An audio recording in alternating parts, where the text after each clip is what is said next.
আজকের ডিজিটাল প্রযুক্তি ক্লাসে আমরা শিখব কিভাবে ইমেল পাঠাতে হয়।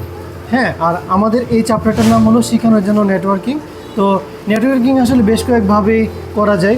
আজকে আমরা শিখব ইমেল সম্পর্কে, তারপর শিখব কিভাবে মেল সেন্ড করতে হয়, কিভাবে রিসিভ করতে হয়।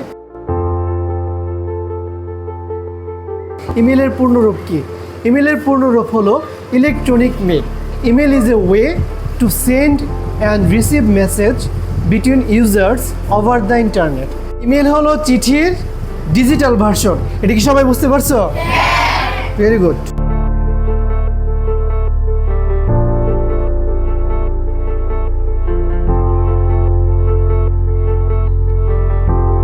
তোমরা কি শিখতে চাও কিভাবে মেল পাঠাতে হয়? ঠিক আছে, তাহলে চলো আমরা শুরু করি। প্রথমে আমি গুগল ক্রোমের সার্চ বক্সে ক্লিক করব। সেখানে আমি লিখব mail.google.com। জিমেলে ক্লিক করব।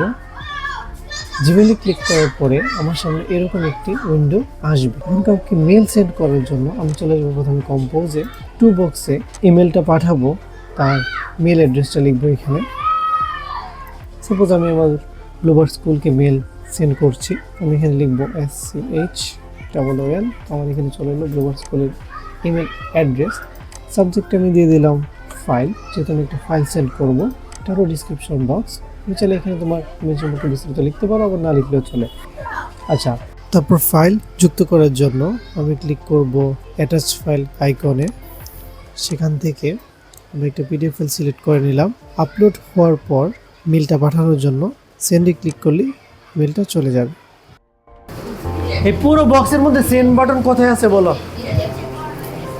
কি কালারে আছে সেন্ড বাটনটা? নীল কালারে আছে না?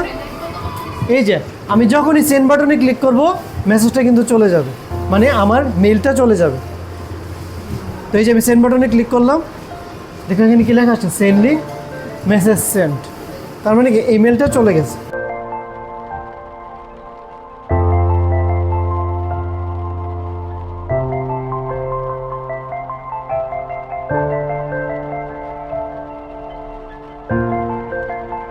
তোমরা কেউ কি আমাকে বলতে পারবে যে সবচেয়ে জনপ্রিয় ইমেলের নাম কি?